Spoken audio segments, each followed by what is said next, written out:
Sean! What's up? How you doing, man? Thanks for letting me come do this, man. Come on. Don't get my good side. Don't get my belly. Get my good side. Edit that film. They don't even charge you to come here and do this. No, man. No. That's what I'm talking about. You pay for it all. Right. Right. So how long you been doing this, Sean? You are my first interview. Okay, so I've been just seeing a tease on Facebook. Yeah. Just a Oh tease. my gosh, and I'm first. This is pressure, man. Yeah, man. Oh, the lady. Ooh. All right, testing 1 2. Testing 1 2. All right, let's rock.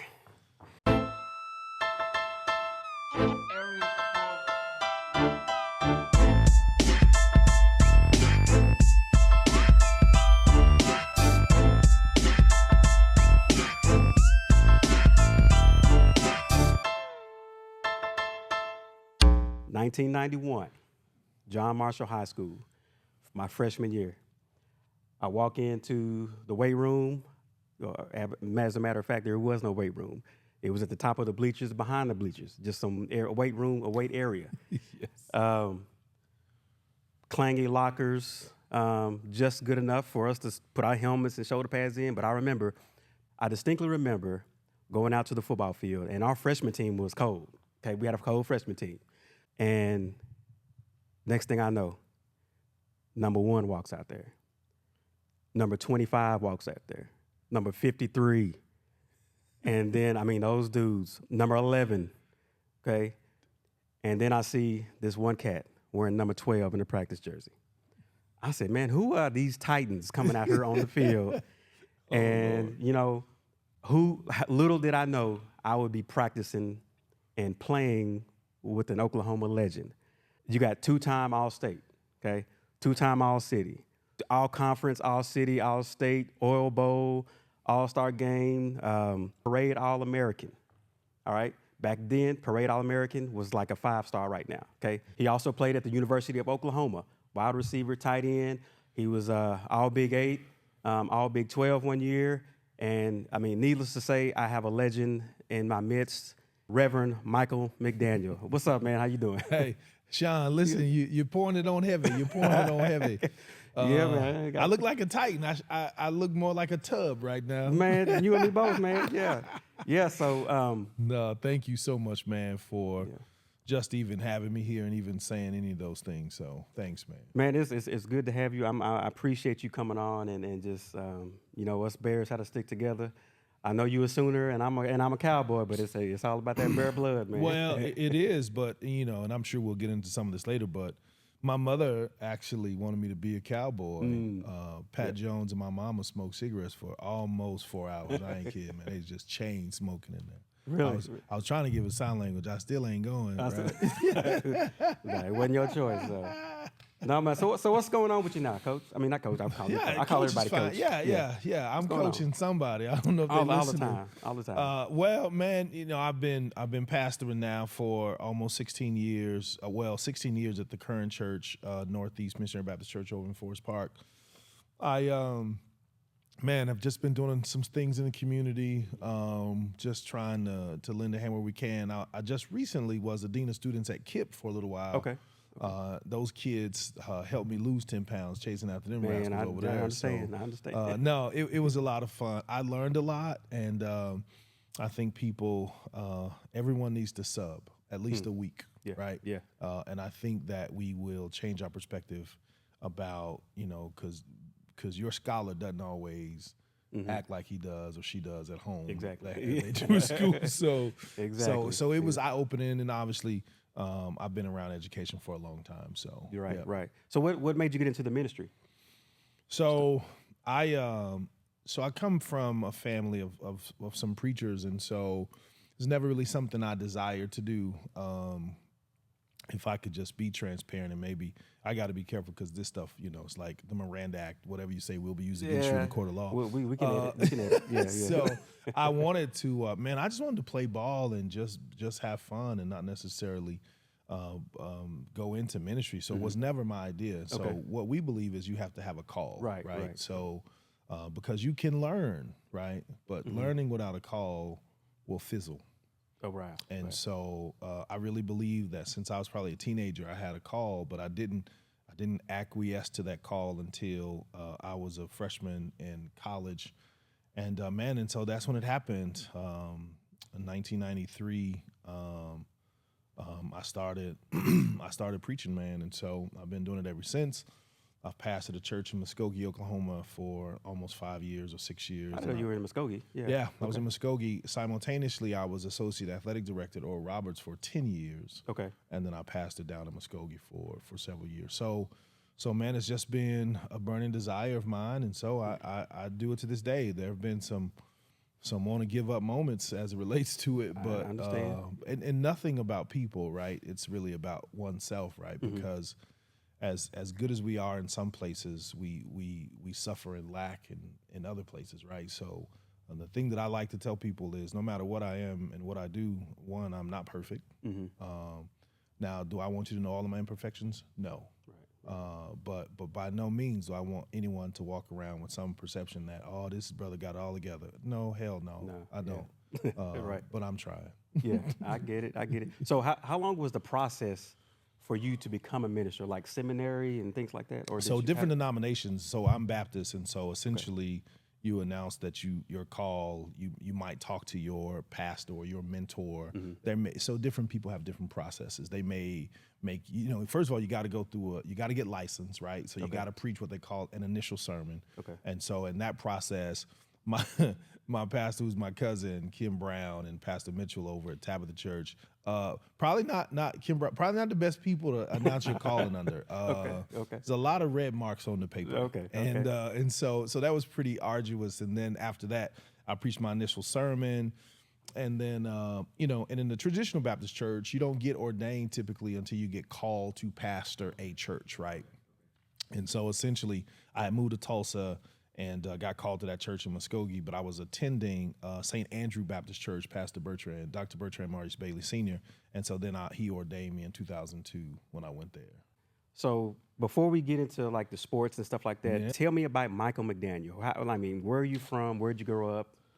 I mean, the greatest neighborhood in Oklahoma City, Musgrave. 704 Catherine Place, baby, where the players play. Where the players play. So There's a lot of players came out of there. I know. No, not just them players, but the other players too. Right. So, you know what, man? I grew up in that era, when colors and starter jackets and all of that stuff was like a hot commodity, and gangs were like roaring.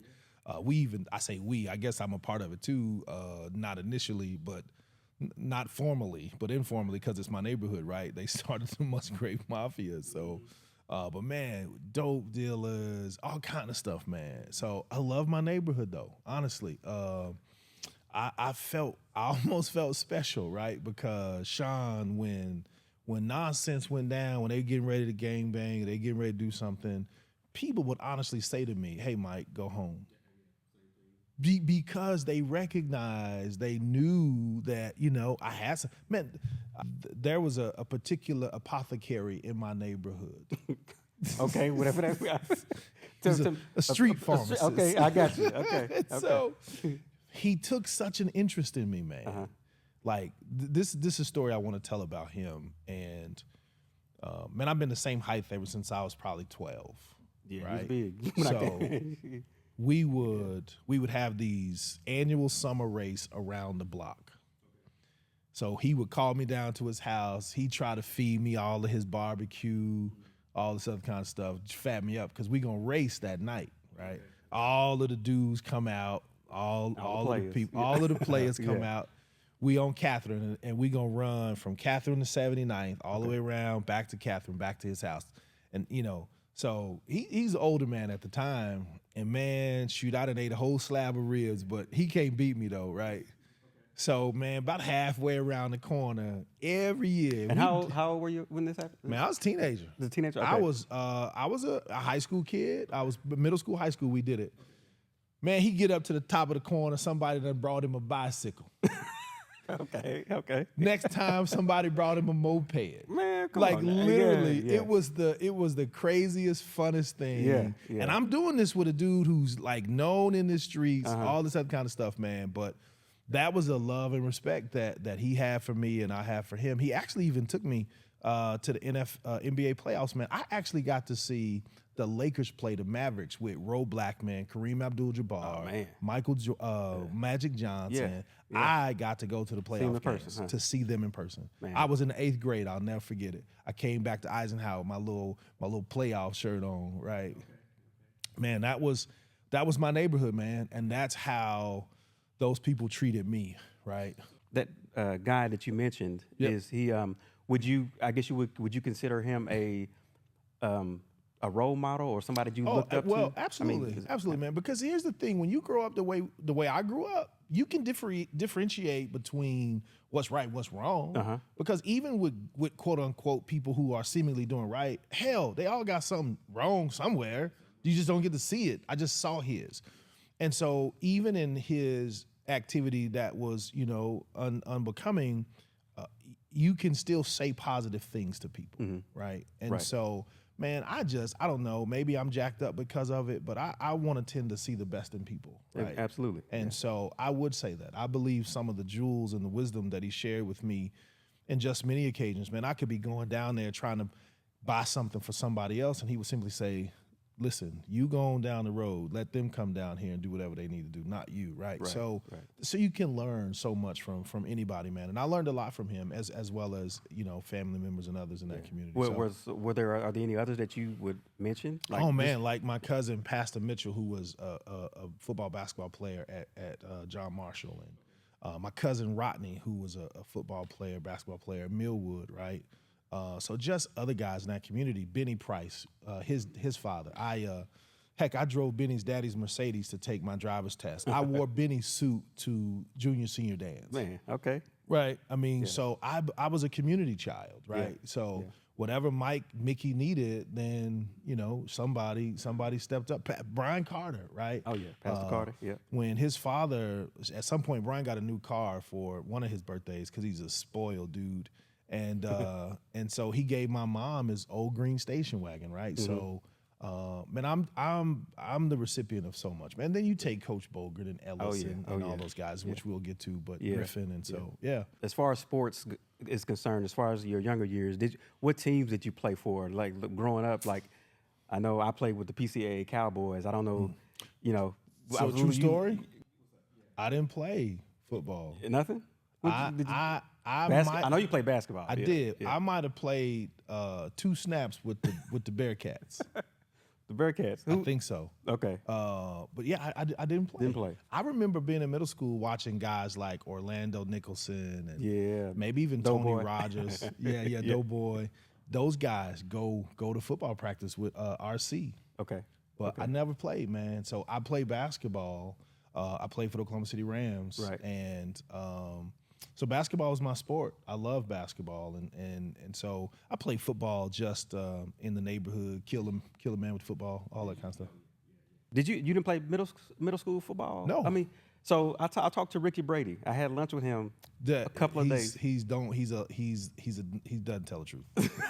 He doesn't tell the truth. He mentioned that y'all had a play where you ran him across the field. Like every play you was making tackles. I don't know if that was in a game. I was. Yeah. Yeah. So that wasn't middle school though. Okay, what was that? That was high school. Oh, that was high John school. Marshall played PC West. Oh, okay. I'm thinking he was talking Little League. Okay. No, I got you. No, I did not play Little League. Now, we actually played basketball against each other at high school and as well as AAU basketball. Okay. Yeah. Okay, that makes sense. Yeah. Okay. Yeah. Yeah, he said almost every play, Michael McDaniel on the tackle, Michael McDaniel on the tackle, Michael McDaniel when you were on defense. Yes, that was high school. That was at Taft Stadium.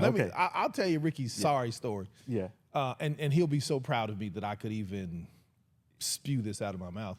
We're playing PC West, and so I'm guarding Ricky. It's in the end zone, whatever. Yeah. So Ricky's 6'5". He jumps up over me, catches the ball, then he flips it at me. Yeah. I started to kick it at him. Yeah, he mentioned that story to me. So, I'm sure he did. Yeah, I'm sure he did. Yeah. So it's halfway true. Okay. I just wanted him to feel good. Gotcha. I understand that. You gotta let him. Yeah. we talked about some of your accolades: 2-time All-State, Sure. 2-time All-City. I mean, you garnered almost every award that an Oklahoma football player can get. But when did you realize that you were going to be the second most prolific wide receiver in John Marshall history? Well, it better be you and not Willie. No, man, no. But no, I looked up and you. Artie Guest may have an issue with that, right? Okay. Artie was before me, who played at OU actually. Okay. He played at John Marshall. He played at John Okay. Marshall. He was. He played football at OU, but he was probably more so known as a track athlete. But he was a good wide. No, he played wide receiver at OU. Well, Melvin and Charles were defensive backs for the most part. Melvin Carter and Charles Franks. Right? Okay. They both played there. Man, but let me correct. This dude is the most prolific. He's number one. No, shoot, I may be number 2, number 3, but no, I got to give props where props is due, man. You, like I said, you parade All-American. I think I read that you were the first Oklahoma City athlete to be in a parade All-American from Oklahoma City, and then you're the first wide receiver from Oklahoma to be a parade All-American from Oklahoma. Now, you done read something I haven't read. Yeah, because I haven't read it. I remember, the one thing that I do remember, I was the only parade All-American from Oklahoma in 1992. Yes, right? yes, you were. Yes. But here's the thing, though. I was oblivious to that, right? Me? Yeah, I was 17. Yeah, you just playing. And I wanted to eat and have fun, right? Right. So I am so grateful, man. Sean, this stuff was not hard for me, to be quite honest. I understand. And I don't mean that in some kind of way that I didn't work hard. Well, It didn't look hard. some When I saw people, you in some practice. people may say, Yeah. some people say I didn't even practice because I was always hurt, right? Man, I had ingrown toenail when I was in high school. That thing was like killing me, right? I had bad shoulders even then, and but man, I could run and jump. I mean, it was just, and I had been used to playing catch with my cousin Rodney in the yard, who's a quarterback in Millwood, so much. So again, I was oblivious to some of that stuff, and then I guess as I got older, closer to the end of my senior year, it started to dawn on me with all the recruiting stuff. Now, remember, man, I don't have much in Musgrave, right? Right. So I've lived in a couple of houses in Musgrave and the apartments, and sometimes we didn't have a phone, but my grandmother always had a phone. Okay. 478-0068 was the number. Okay. So I would be across the street at my house, and so those college coaches would be calling my grandmother. My grandmother talked to almost every college football coach that ever called that house. Wow. Because she would have to yell across the street. My nickname, now my family calls me Mickey. She called me Little Brother, though. She called me Little Brother. Okay, She'd be okay. Little Brother, Coach Blake is on the phone. Okay, John Blake. Yeah. Or whatever coach it was. Right. Lovey Smith or Okay. Just, and I don't even know if my grandmother even knew. She didn't know the don't magnitude. know who these people Some are. dude, Like, she don't even care, right? Yeah. So I used to think it was so funny that I used to get called across the street to go talk on the telephone to a coach Wow. that was recruiting me. So, but it was great, man. So oblivious to some of that stuff, Yeah, man. yeah. Not even really knowing the magnitude of it all. Right. And I think it's at this point in life when now I'm a father of 3, and when someone comes up to me and they'll say, "Oh, you're Michael McDaniel. Oh, you played." Yeah, and my kids look at me like, "You wasn't nothing. You wasn't that good." My kids do it too. All right. Haters. Yeah. Switching over to basketball. Oh, Switching over to basketball. basketball is my favorite. Yeah. sport. I like to win. So you and I had the pleasure of playing under Tommy Griffin and Maurice Daniels. Oh, Coach Dan. Yeah, Coach D. So tell me about your relationship and your experience with those two coaches. I'll tell you, Coach Griffin came to John Marshall when I was a freshman. So he was my freshman coach all the way through. So Coach Davis. Coach Davis was was the the head varsity coach, Correct, yes. okay. And God rest him. And I'll say this, and I hope Chuck, his son, listening. I should have got a suit my freshman year. I was at varsity practice giving them the blues. yeah. The absolute blues, Sean. I bet. And I'm telling you, I couldn't do nothing. So anyway, I just, played in Musgrave. It's one thing you're going to learn how to do over there. Yeah, let's play basketball. Yeah, You're going to play hard. Yeah. You may not even be able to shoot, but you can't get on the court if you can't get a rebound. Exactly. Not getting picked up. Exactly.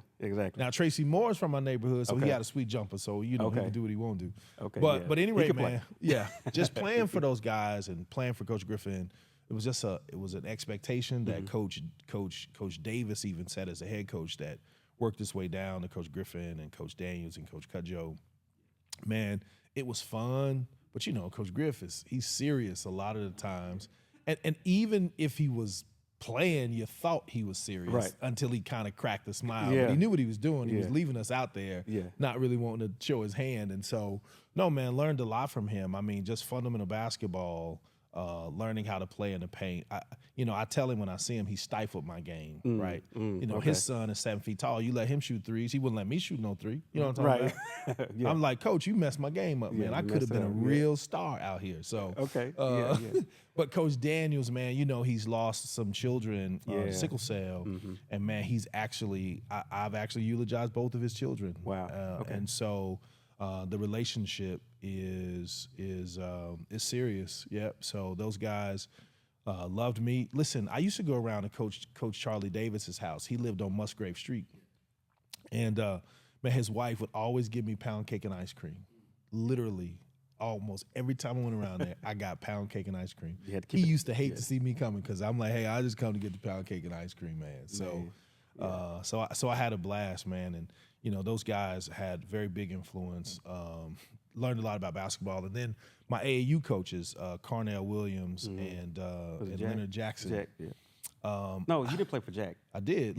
Jack and Carnell coached together. Okay. And then I went up to play for Johnny Williams, the Rams, the older Rams, 17, I think. 17, and that was 18. one of the most prolific teams in the country. Hey, man, it was so much fun. I played against the likes of Derek Fisher, Roderick Rose, Corliss Williamson. We beat those guys. They played for the Wings. So we beat them in. We went to University of Arkansas in scrimmage, and and then we lost to them in the national championship, man. But I've been a lot of places: Vegas, Kansas City, just playing basketball with the Rams, man, and played against a bunch of guys. That tournament in Vegas is so crazy. I've always heard college about that. coaches are everywhere. It's a super blast. I never got a chance to play. Well, I guess I never really explored it. I just played local ball, middle school basketball in the high school, but I didn't get to play the travel. Just everybody around me played it, just except me. Funny story. Sean, I never went to football camp. When I was at John Marsh as a freshman, everybody going to football camp. I never went. I always went and played basketball. It wasn't until the summer before my senior year that Coach Bogue was like, are you going to go to camp or what? Yeah. And I'm like, well, I'm going to have to miss a basketball tournament. So so eventually I went to football camp. I'll tell you about that story another time. Were you a class clown? Or were you like in the middle of the pack, or were you just serious? I was no, I was not serious. I wouldn't say I was a class clown because there were others. So I would put myself in the middle of the pack. Okay. There were a lot of other clowns. I remember in this group, right? So, and no, I wouldn't call myself a class clown, but I did have fun. You remember Korean Ward, Rip? Yeah, Rip. So that was so going back to the numbers that I saw, number one was Rip, right? Yes. Korean Ward, man, this dude was huge, man. 6'3", 6'4"? 6'3", 6'4". Yeah, dude, I'm looking at college dude. And then number 12 was, of course, Michael McDaniel. Number 11, Anthony Lee. That dude could sling the rock. He could sling it. Anthony Lee. And who was it? JP. Oh, 25? That's 25. Yeah, 25. Yeah, that's Sweet Feet. Yeah, Sweet Feet. And I remember Glenn Brannon. We called him Cooley. Yep. Yeah, we called him Cooley. And I just remembered you guys coming out. And I'm like, I forgot Rip wore number one. Dude, but man, I'm like, he was big. And he had always wore that shirt like way up here and just come out. I'm like, dude. He on the beach. Right. He was the original RoboCop. Man, for real. Yeah, or Megatron, one of them. I mean, that dude was big. So I left Mr. Oh man. My geometry teacher, Mr. Wedgeworth. Hey, two parallel lines, alternate interior angles are congruent, right? Okay. That's my geometry. This is just a lesson for the day. That's my lesson. So I go find Rip. He's in the restroom. In that restroom, in that far hallway, if you go out, you can go kind of straight over to the basketball gym, just kind of walk across. Yep. So Rip's in the restroom, man. I'm standing on the stall and I'm throwing toilet paper over there on him, right? Okay. So all of a sudden, John, the stool comes out the wall. That you on standing on? That I'm standing on. Okay. Waters everywhere. Oh, man. Sean, Rip gets up. We running out because Mr. Otugo. Yeah. janitor. Mr. Odugo. Yeah. He is listen, I know as soon as I run out of here, he about to kill me. Yeah. So me and Rip is running and he sees all of this water. You're gonna have to pay. Yeah. And I said, Rip, hold on, man. Sean, I stopped because my foot was hurting. Okay. I took my shoe off, blood just gushes to the everywhere. bottom. Listen, dude, I almost cut my toe off. Dang, man. I tracked blood all the way from the restroom to the nurse's office, Oh, right? man. So- the first coach that comes in that office is Coach Griffin. Football had just ended like 2 or 3 days ago. So this is Oklahoma City previews. Oh, okay. It's happening that night. Oh, man, really? Yes. You can't miss that, man. I missed it. Oh, Coach Griffin came in there. He Oh. looked at me like he's about to just rip me to shreds. man. I never paid for that stool though, Sean. Man, no, we couldn't. man. Who were some of the best athletes that you saw in high school? And At John Marshall. no, just overall that you played against. Well, there was a cat at Star Spencer named John Carter, 6'9", but could jump 6'9". He had some ups. There was a dude at John Marshall named Jay Edwards that was a heck of an athlete. At John Marshall, Kawanza Johnson Yeah. a dude can go Division I track and then go Division I basketball. Yeah. Something special about him. And an athlete doesn't have to be multiple sports, but I'm a huge Byron Houston fan, right? Yeah. He went to Star Spencer, right? He went to Star Spencer, yep. Yeah. Yep. So I could be missing some other ones, man. Mandrell. Oh, well, yeah. How can one forget that? So some people ask the question, they were like, well, man, who's better, you or Mandrell? It's Mandrell. I don't have no qualms with saying that. Man, that dude, he was just faster. May not have been as tall, but we were right about the same height. But no, man, that guy, and he grew up in Musgrave for a little while before they moved over to North Highlands. But no, man, he might be the second coming of Jim Thorpe, to be quite honest. Yeah, right. He was so talented, so gifted. Yeah. When you ask that question, that's all. His name is always in the conversation. It's got to be. It's got to be. And it just slipped my mind. Matter of fact, I just saw a guy from Millwood today, Reggie, and then Chris Fowler was a guy that's a 92 grad, and they've had some tremendous athletes over there as well. But you got to say Mandrell Dean. Yeah. So back in 1999, there was an article in the Daily Oklahoman. I remember it because when I knew I was going to have you for an interview, I said, man, let me pull this interview up. So this article up. And the article was called Position High. Okay. So, and I'll read it to you. It's Oklahoma picks the best schools where they have top players at each position. Okay. So for instance, Carl Albert, they're probably the best school for running backs. Like they had Johnny Bazell and Jay Hunt. Mike Gaddis. Yes. And it was cool to see John Marshall was on there for wide receiver. Really? Yeah. Sean, look what we done. Man, we done something, man. So I'm about to go read this article. Yes. So like 1999, it's called Position High. Wow. And things that they required was, they had to be an All-State or whatever. Gotcha. And so one was Tony Newsom in 1996, he's All-Stated. Of course, Willie Grissom, 1994. Charles Franks in 87. Darrell Todd in 1982. And myself, 1993 and 94. And you in 90 and 91. And we were the only two that All-Stated twice. So you and I All-Stated twice.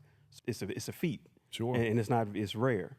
And so I thought that was cool to see our school as coming out and of course there was some honorable mentions underneath, but we were Wow. So that was cool. Yeah. Sean, I don't even think I remember the All-Stated twice. You did.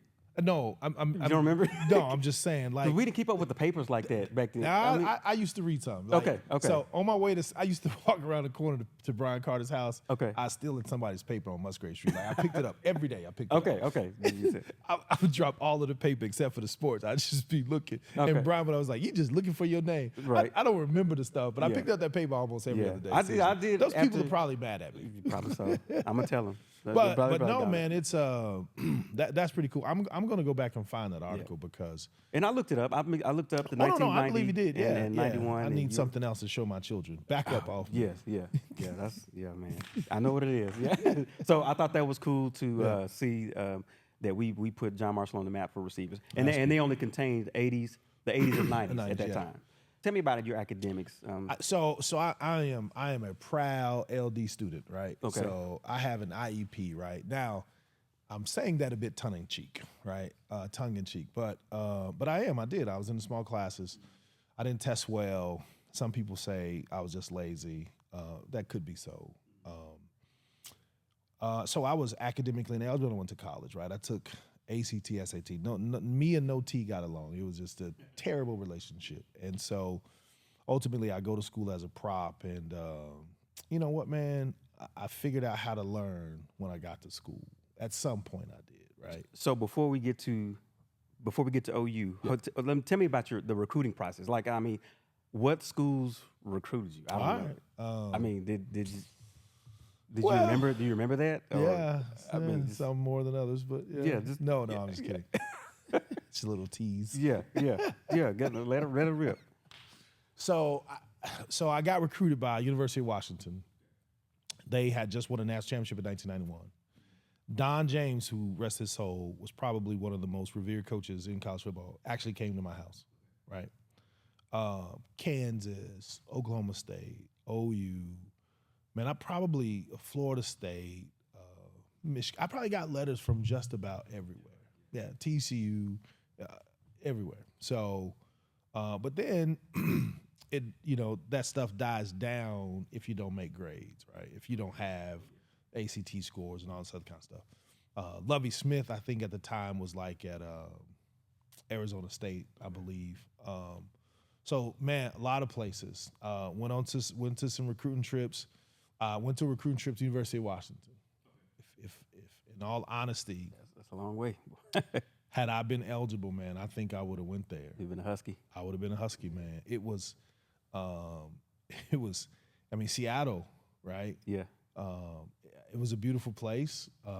They took me to eat dinner up in the little Space Needle, right? The moving restaurant that's way up there. Mm-hmm. This was back in the day when Sean, they could put your name on a jersey and put it up. Yeah. They can't do that stuff now anymore, right? So, so, man, we went out, and that stadium seats about close to 100,000 people, but it opens up to the lake. People drive their boats to the game. Right? Oh, wow. Yeah. Absolutely. Yeah. So I met Napoleon Kaufman was on that team. Wow, okay. Right? Yeah. Eaton, all them dudes. Now they got in trouble the next year because it was clearly getting paid. Yeah. But they took me to this little nightclub called Celebrities. I'll never forget it. Guess who I see when I walk in? Tell me. Deadlift Shrimp, Gary Payton. This is the Sean Kemp. Sean Kemp. Sean Kemp, other than Charles Barkley, might be Sean Kemp, Charles Barkley, Mike Tyson, probably my three favorite sportsmen in all. Wow. Okay. Dude, it was like, I'm here. Mom, I'm coming to Washington. Yeah. No, it was just a blast, man. And listen, recruiting was fun. It was a lot of fun. I didn't take all 5 visits. Chad Davis was a guy that was on the trip with me who ultimately ended up at Oklahoma as a quarterback. PJ Mills and I shared a room together on my OU recruiting visit. Orlando and I went to TCU on a visit in a crop dust. I thought we was all going to die. Man, I've been in one of those. We almost died before we even left because we left during the basketball tournament. Coach Griffin. Oh, he almost gets you. Listen, we almost died twice. Yeah. So no, recruiting was fun, man. Yeah. But at some point, for me, it just kind of got overwhelming, right? Because I needed to make a decision. I wasn't gonna be playing no way, right? And so had to figure all of that stuff out, man. So I just made a decision. And as much as Oklahoma State was probably right there for me to go to as well, I just chose to go to University of Oklahoma. Merv Johnson says I'm the only guy that he knows that went to a school that his mother didn't want him to go to. My mother was not happy. She wasn't happy. Coach Gibbs. I know Coach Boger wasn't happy either. No. Coach Gibbs was at our house getting ready to talk to me about the recruiting stuff. I could tell y'all a real story too. Yeah. and he turned the TV down. And my mama said, "Who told you to turn my TV?" I said, "Oh Lord." Right, here we go. I She already don't like him. I was Bill Snyder came to our house, the coach of Kansas State, man. Okay. And, and one of them critters was crawling up his tie, Oh, right? okay, And then it kind of went around his neck. And so he was really trying to be cool, Sean. He's like, "Yeah, we really." Try to shake it off. Man, no, I know the What feeling. would you Man. probably say? You won't be doing any movies from Warner Brothers, that's for sure. Oh my goodness, man, I can imagine. So I've had some fun days I can imagine. on that recruiting trail. The Switzer. No, so Gibbs, right? So Gibbs was head coach. They rolled up in Lincolns that looked like Coming to America. Oh, okay. It was cold. Did you hear the Everybody had on trench coats. You Yeah. know, they rolled up in that piece deep. I was Man, like, they wanted you, huh? Coach Yeah. Selman, John Blake, Clarence James. I was gonna say it was Clarence because he recruited me. Coach Yeah. James, Yeah. man, junior boy Okay. from Okmulgee, Oklahoma. Yeah. Yeah. Gotcha. You mentioned Prop 48, and so what that is, Proposition 48. It was a mandate the NCAA put in effect where you had to get certain grades and certain GPA to play your freshman year. You fell under that category. Yep. I mean, what was your motivation after that? I mean, You know, it's difficult because once you're labeled, right? Mm-hmm. So then if you go back and read any article or listen to any broadcast, the intro to me was Prop 48, right? So, and I think we got to be careful and understand why they labeled me that way because I didn't pass the ACT or the SAT. And then the other penalty was you had to pay for your freshman year in college. So I could not receive a scholarship my freshman year. Oh, okay. So had to take out loans. okay. I didn't know that. Yeah.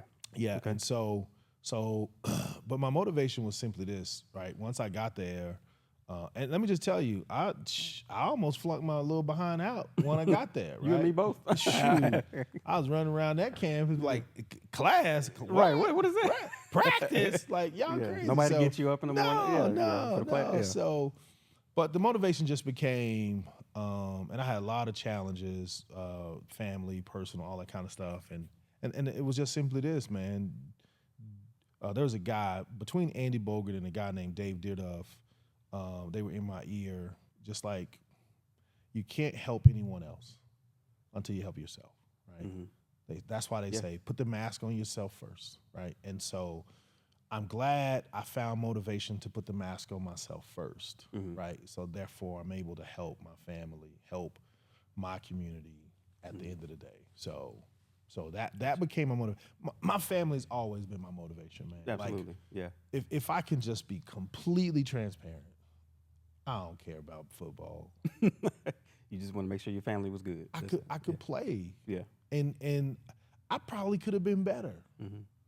But I my first love was basketball for sure. Mine too. Yeah. But Sean, I played it. I endured it. My body suffered as a result of it.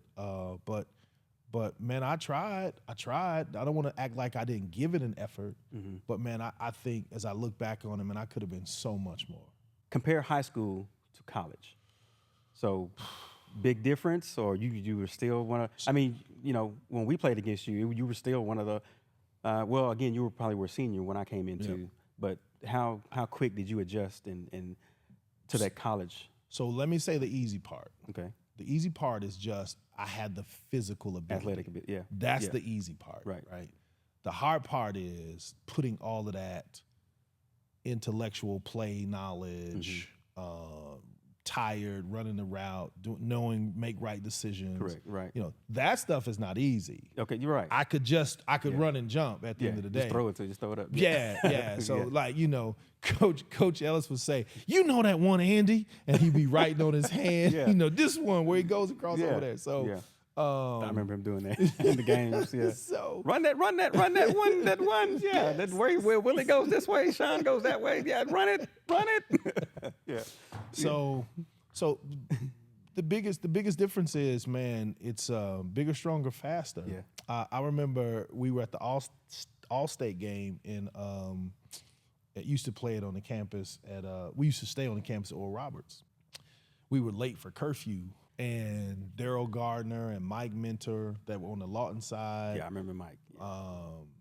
Myself, PJ Mills, Trent Fisher, and Ben Roots, and some other guys. Man, I remember we was late for curfew, right? So we roll up in there, and PJ Mills is going to OU with me, and there were some other guys, and man, we got out the car running, and Sean, they ran right by me. Oh, they didn't want that. And it was that day that I recognized you're not the best athlete. Listen, I may be a good athlete. Yeah. I may have more athleticism, but these boys can get it. Yeah. Man, that day I have a new. I discovered. Oh yeah.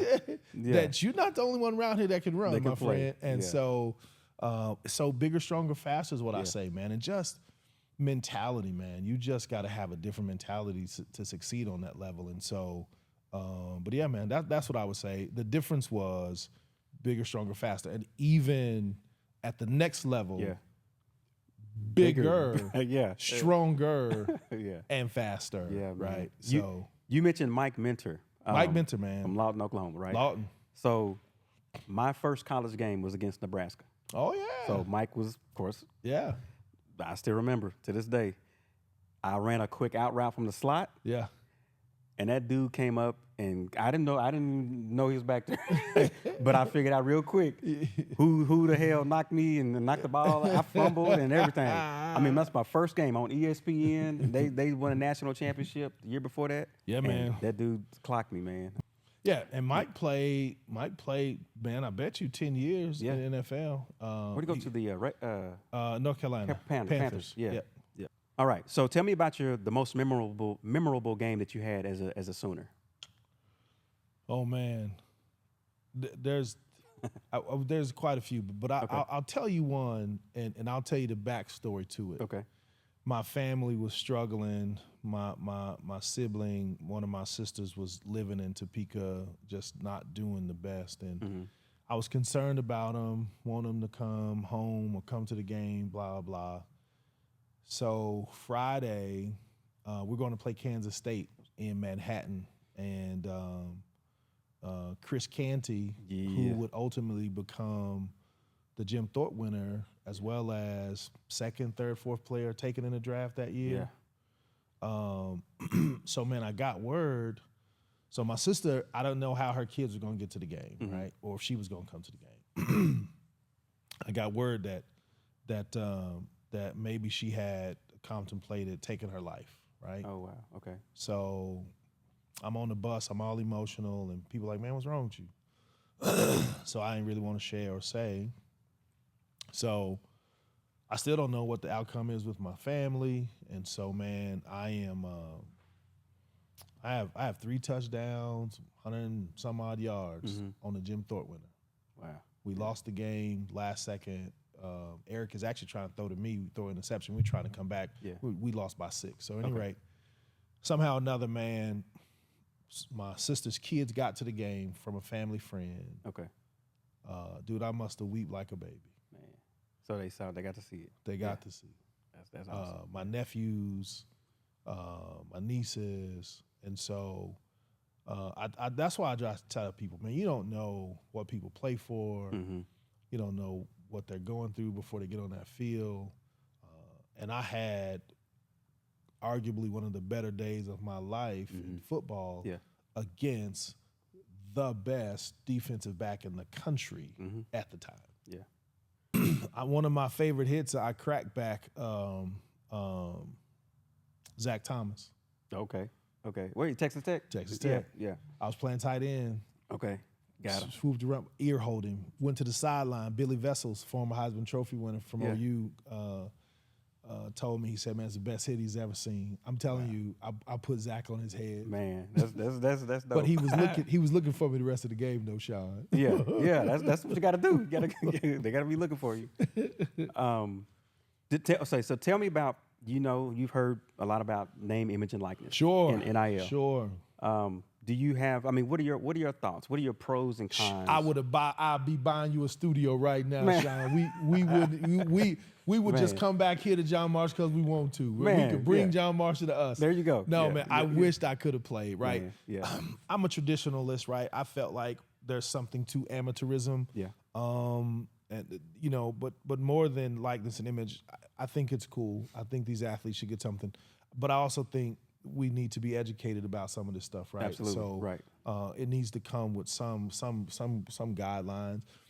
It took the NCAA a little while to jump on board. Now we're here. They're going to go back retroactively. Really? From what I understand, I'm trying to get them to go back to 1990. You know what I'm saying? Really? So, yeah. But no, man, I think it's a huge benefit, right? The thing, and I know we don't have to talk about this, but the portal is my challenge. Exactly. Versus likeness and image. I just know that I want to think that had it been around when you and I finished, we could have done some good things for some people, not just ourselves, but for some people also. So I'm all for it. I do think there ought to be some research behind it, just kind of seeing what the effects have been, over after 3 years or so.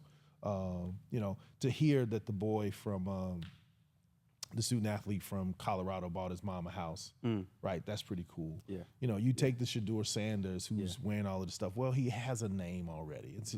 And I think that the boy's a legit quarterback. It's good dude. And so Old State gonna find out real soon you sure will, if he is or isn't. So, because we coming. Yeah, we coming. Yeah. So I ain't hard to find. And so no, man, I'm cool with likeness and image. Yeah. It's brought a lot. I don't know if likeness and image has brought parity or the portal has brought parity. I'm not sure. But I'm not sure if it's teaching us, right, the fundamental things about sticking to it. Yeah. Like when you and I wanted to transfer from OU or O State, if we transferred in conference, it's 2 years penalty. 2 years, right? Yeah. Outside is a year. Right. Now you can just go. Seemingly you can go as many times as you want to play next week. But it hurts college. It hurts high school athletics. It hurts high school recruiting, right? Kids are. Junior college at one point was to go developed, right? Then it became a place where you had to go because you didn't have grades.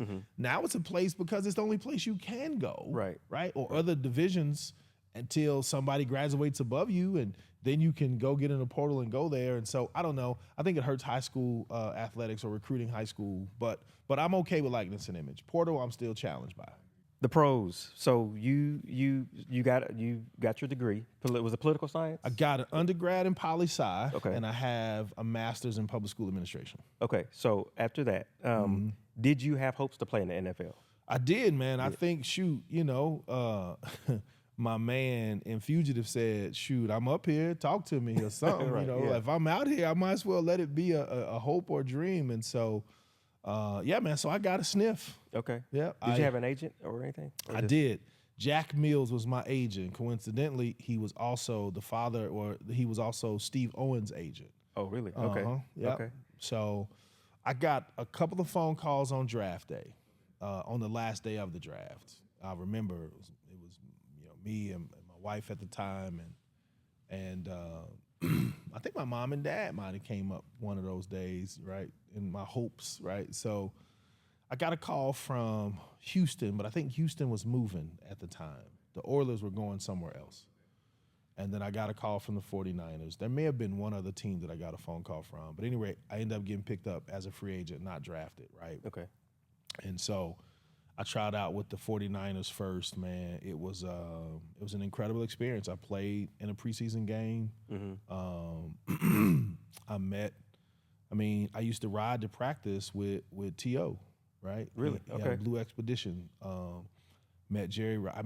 So everybody. Man, that's quick, my idol. Quick story. Jerry Rice? I met Jerry Rice, man. My all-time favorite. No, I was a 49er fan. I'm not a Dallas Cowboy fan. Yeah. I've been a 49er. I'm a Cowboy fan, but I love Jerry Rice. I was a 49er fan my entire life, man. And so I met Ken Norton Jr. and I kept calling Mr. Norton. I kept calling Ken Jr. Mr. Norton. I said, "Hey, Mr. Norton, hey," and so one day he said, "Listen, you little so and so, if you call me Mr. Norm, one more time, I'm gonna whoop your so and so. That's Right. my daddy. And I was like, hey, Ken. Yeah. Kenny. So yeah, man, I watched Jerry come in with the rookies in practice once a day before everybody else reported. Steve Mariucci was the head coach. Marty Morningwig was the offensive coordinator. Funny story. Okay. The only football camp I ever went to in my life was at University of Missouri. Marty Morningwig was running back coach then. Okay, so he knew who you were. He knew who I was. Yeah. Then I tried out with the Bucks, and I went there for the playoffs. And they told me they tried to call me because they'd already going to sign their guy for the playoffs. And they said, man, you made it real hard for us to sign this dude. So, and then I tried out with the Washington Redskins later. Okay. Had a chance to go to NFL Europe, Okay. but I decided I didn't want to go to Europe. Yes. Physically, my body was already jacked up. Okay. What was so you mentioned your body was physically beat up. Was that your biggest challenge during that process? I believe it was my biggest challenge, right? Okay. So as a wide receiver, you might have heard of what they call osteitis pubis, right? So yeah. Just running your stuff down in your groin area, your pelvis, all that kind of stuff. So, and then, man, I actually hurt my first shoulder at John Marshall. I want to think it was Bill Fairbanks that hit me. Okay. Right? I think I remember the moment that I hurt my shoulder for the first time. So, man, just constantly, Coach Boger used to take me to this shoulder doctor named Dr. Cruz here in town. So, man, so just after cortisone shots and all that kind of stuff, man, so now I have 2 titanium hips, I have a fake shoulder, and I need another shoulder replacement, and I've had my one of my knees scoped and all of that stuff. So I'm 5-6 surgeries in. So you couldn't get out there and run around if you tried to. No. You can probably just catch stationary catch. You know what? It's funny. Since I had my shoulder replacement, I used to. My sons are 26 and 23. They don't have a memory of me really ever throwing the ball overhand. It's always been underhand because my shoulder was hurt so bad. Okay. Yeah. So now I can throw overhand though. Okay, well, good. Yeah. Good. So but I ain't running no routes. I hear you. My favorite one that Coach Bogue used to always throw to me was a square end. Square. The square end, me too. The square end. Man, we ran a square end against Duncan. It was in the playoffs, and Delwyn Hill was my quarterback. Oh yeah. So Delwyn grew up next door to me. Junior. Okay. Junior is what we called him. Okay, Junior. Okay, so I just called him Delwyn. I mean, I went up. I think every DB that was in coverage jumped up in the air with me. I went up above him, came down, ran a 72-yard touchdown. Oh man. So. It was dope. All right, so you mentioned your boys. Yes. You mentioned your boys, and you have a daughter as well. Do. I saw her. She's about as tall as me, right? She's almost 6 feet tall. Yeah, I'm like, goodness. She's 5'11"-ish. Yeah, 11 something. Yeah. So I remember. So I used to coach football at John Marshall High School or here at John Marshall, and of course your boys went to Heritage Hall. Yep. And so of course we coached against them, and both of them each time I don't know how far apart are they in age? 3 years. 3 years. Okay. Yep. So I know we just usually. Yep. This is the first one, which is Tevin. Tevin. Yep. Coached against him. We had the game plans. We had the game plan against him. Him and Tank. I mean, but that was the game plan. And then we saw another one coming through. I'm like, dang, it's another one. And so we had the game plans again. I mean, these dudes were just athletes. No. I mean, they were. So fortunately, man, Tevin was. I just for him, I think he did an amazing job. He was scoring at a clip of every 2.5 times he touched the ball, he scored. Yeah. But yeah, I know. I think he ended up with like 31 touchdowns his senior year. Like it was ridiculous. Crazy, yeah. And so Tevin is the brainiac, man. Like he's the thinker. He sees differently than his brother does. The brother Jaden wanted to be so antithetical to whatever Tevin and I did offensively. He wanted to just be a defensive dude. In the state championship game against Ada, he has 7 sacks. And it's just he just is hard-headed, right? He doesn't know how not to do just crazy stuff. So, which he's an MMA fighter. Okay. And he works at the county jail. Okay. As a detention officer. Okay. So now, did y'all tell me he does fights in the detention center? You can look on my Facebook page. No, he had an MMA fight that he won by submission. His first fight in MMA, he won by submission, which doesn't normally happen. So, which means that when I thought he was just jiving when he was going to practice and learning jujitsu and all of this, he literally has really picked a lot of it up.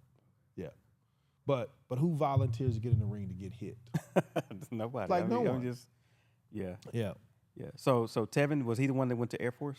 Tevin went to Air Force. Okay. And I'll say this about their mom, man. I mean, she was she's actually in the Hall of Fame in California for volleyball and basketball, right? She was all big, whatever, 8-12 volleyball at University of Oklahoma, man. So a lot of that belongs to her. Gotcha. In terms of what those boys have. Okay. So yep. And my daughter. Yeah. Yeah. Who plays for Peak right now. That's a 13. pretty good organization. Yeah. Yeah. So she's getting ready to go. She's got a pre-national tournament and she plays a national tournament, both in Dallas. So very proud of them. I know you. I read that you have a book. I do. Published. Tell me about that. Man, it was a super cathartic exercise, right? So it's entitled "Things I Think You Ought to Know: From a Father to a Son." Though I have more than one, they told me, some people in writing it, that it should be singular, not plural. But it's just a list of about 28 things that I think my children, they ought to know. Sean, I think sometimes we leave our children with a lot of things sometimes, right? Okay. But what words have we left them with, right? I know we say stuff to them. And I think even in my vocation as a preacher, African American preachers, they don't write a lot. Like they don't have any literature out there, where predominantly, white pastors have a lot of literature, right? Yeah. So yeah, I see that. And then, as a man, it's my acknowledgement that I haven't gotten it all right? I've made some big fumbles. And so the principles in the book are just, every principle has a story. Every principle has a picture, and there's a story behind the picture. So I say, the first thing that I say is, learn how to say I'm sorry. Learning how to say I'm sorry doesn't mean that I won't hurt you again. It just means that for this moment, I'm authentically sorry. I apologize. And I think as a man, when's the last time we really heard a man say that they were sorry, right? For any kind of pain that one has caused, right? And so, especially in the era we grew up, parents don't apologize to children. Very rare. Who do you think you are, rare, right? Yeah. So for me, it was really something I needed to. And I can tell you about some other of those things, but and then the last thing I say is, learn how to say I'm proud of you, right? So my kids went to college. Did they do and become all of what I wanted them to become? No. But am I proud? I am. My oldest boy is a legitimate activist in this city. He's expanded my knowledge about a lot of things that I was probably shut down to. My youngest son, he just helps my faith, right? Because I'm like, Lord, help this rascal. Right. And my daughter. Now, what was the name? Jaden. Jaden. So he went to Emporia State. He went to on a Emporia football State, yes, and played football. Okay. And Jaden, Tevin went to the Air Force Academy. Okay. And then Leah just really helps me with my patience, right, and my gentleness, right? Because the boys will tell you right now, I do not talk to her consistently the way I talk to them. Of course not. No. And they was like, well, why don't you? I said, well, she's my baby girl. I only have one. Right. Yeah. So I got 2 boys and a girl too. So, so it's so no, man, I've just with them, they teach me a lot, and so that's kind of the impetus behind the book, man. It's just really sharing with my children. Okay. There's a principle in there that I say, learn when something is over, right? And it's a picture of me riding a big wheel.